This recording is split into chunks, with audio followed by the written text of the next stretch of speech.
संसार को शांति का पाठ पढ़ाने वाले महाकारुणिक भगवान गौतम बुद्ध जी के चरणों में कोटि कोटि नमन करती हूँ। बोधिसत्व बाबा साहेब जी के चरणों में कोटि कोटि नमन करते हुए आप सभी को मेरा गर्व से नमो बुद्धाय, जय भीम।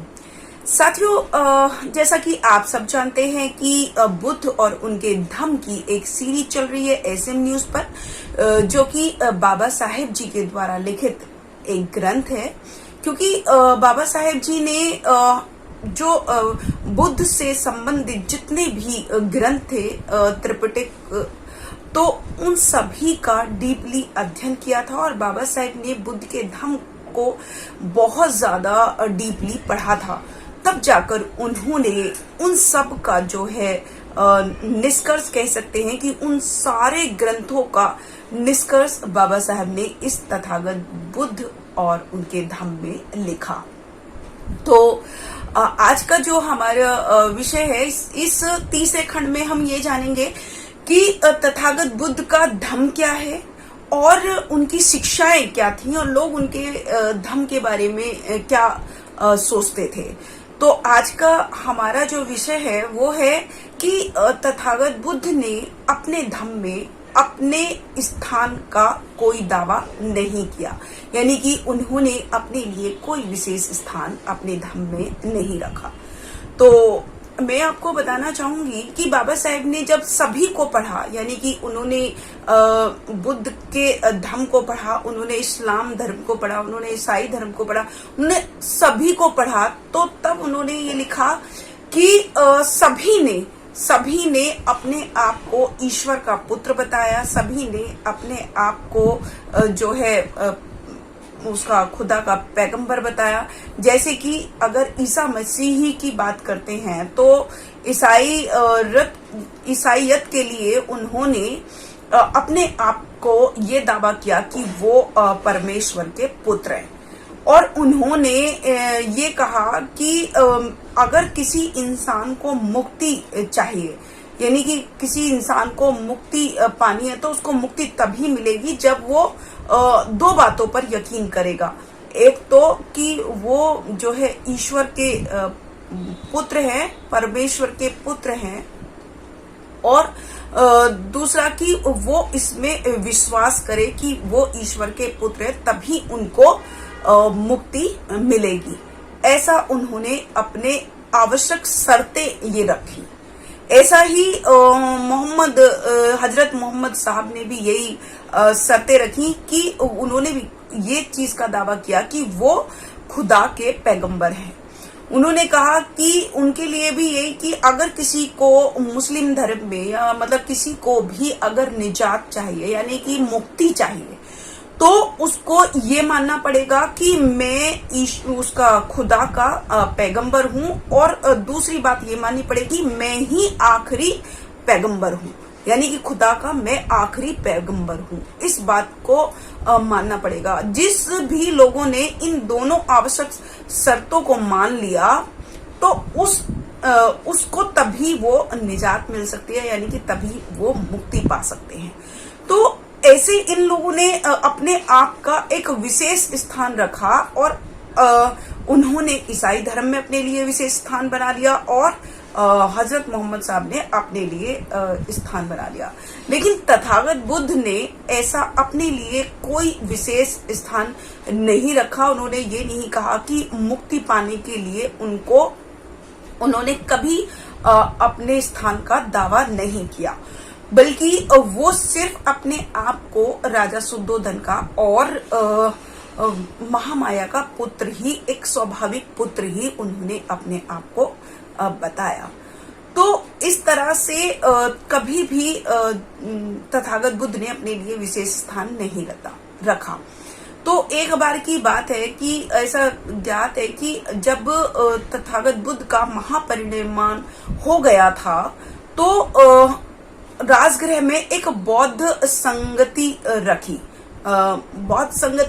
तो उसमें क्या हुआ कि उसके जो बौद्ध संगति के जो अध्यक्ष थे वो थे महाकश्यप। तो महाकश्यप उसके वो थे अध्यक्ष, और जो संगति में बाकी सभी थे, आनंद थे, उपाली थे, और जो भी कपिल वस्तु में जो रह रहे थे, जो तथागत बुद्ध के मरणो उपरांत तक भी उनके साथ रहे थे, वो सभी उस बौद्ध संगति में शामिल हुए। तो जब वो अध्यक्षता कर रहे थे, महाकश्यप अध्यक्षता कर रहे थे, तो उन्होंने आनंद से कहा कि आनंद धम को दोहराओ, यानी कि धम के बारे में इनको बताओ। तो उन्होंने आनंद ने पूरा धम का सार बताया और धम के बारे में उन सभी लोगों को बताया। तो फिर महाकश्यप जब उन्होंने पूरे धम का सार उनको बता दिया, तो महाकश्यप जो थे उन्होंने कहा कि क्या ये ठीक है, या क्या इन्होंने धम को सही बताया है, क्या ऐसा है? तो सभी जो संगति कारक थे उन्होंने कहा कि हाँ बिल्कुल ये सत्य है, हाँ ऐसा ही है। तो महाकश्यप ने उनसे कोई बात नहीं की, फिर उसके बारे में उन्होंने कोई प्रश्न उनसे नहीं किया। उसके बाद उन्होंने उपाली को खड़ा किया, जो भिक्खु थे, उपाली भिक्खु उनसे कहा कि उपाली विनय को दोहराओ, यानी कि विनय के बारे में अब बताओ। तो उपाली खड़े हुए और उन्होंने पूरे विनय का सार बताया, उन्होंने विनय के बारे में बताया। फिर महाकश्यप ने उन लोगों से पूछा कि बताइए कि आप क्या विनय का सार इन्होंने सही बताया, क्या ये ठीक है? तो उनका जो उत्तर था, जो संगति कारक थे जिन्होंने संगति बौद्ध संगति कराई थी, उन्होंने कहा कि हाँ बिल्कुल ठीक है। तो इसके बाद उन्होंने कोई वो प्रश्न उनसे नहीं किया। उसके बाद अगर उन्होंने ऐसा तीसरी बात उनको ये भी कहनी चाहिए थी कि आप जो है बुद्ध की मुख्य घटनाओं के बारे में बताओ, क्योंकि अगर महाकश्यप ऐसा कहते तो जो हमको बुद्ध के जीवन चरित्र की जो कम जानकारी है, हमको उनकी पूरे जीवन चरित्र की जो है पूरे की हमको जानकारी हो जाती अगर वो ऐसा कहते। लेकिन उन्होंने ऐसा नहीं कहा। लेकिन उन्होंने ऐसा इसलिए नहीं कि वो उनकी उपेक्षा कर रहे थे, बल्कि क्योंकि तथागत बुद्ध ने कभी अपने बारे में बताया ही नहीं, कभी अपना दावा सिद्ध ही नहीं किया, और उन्होंने अपने आप को धम से अलग रखा, क्योंकि उनका बुद्ध का अपने आप में अलग महत्व था और धम का अपने आप में अलग महत्व था। तो बुद्ध ने इन दोनों को अलग अलग रखा, और क्योंकि बुद्ध जो है यही चाहते थे कि धम को ही लोग समझें, धम के बारे में ही जाने और अपना कल्याण करें, इसलिए बुद्ध ने अपने लिए कोई स्थान नहीं रखा। उसके बाद तो वो उनका कोई, जबकि उनका इतना मतलब प्रचुर वो है ग्रंथ समूह है, लेकिन उसके बाद भी हमको उनके बारे में सही उन्होंने अपने बारे में ज्यादा उसमें कुछ नहीं लिखा। उसमें सब कुछ अगर कुछ लिखा तो धम के बारे में ही लिखा, विनय का सार ही उन्होंने लिखा।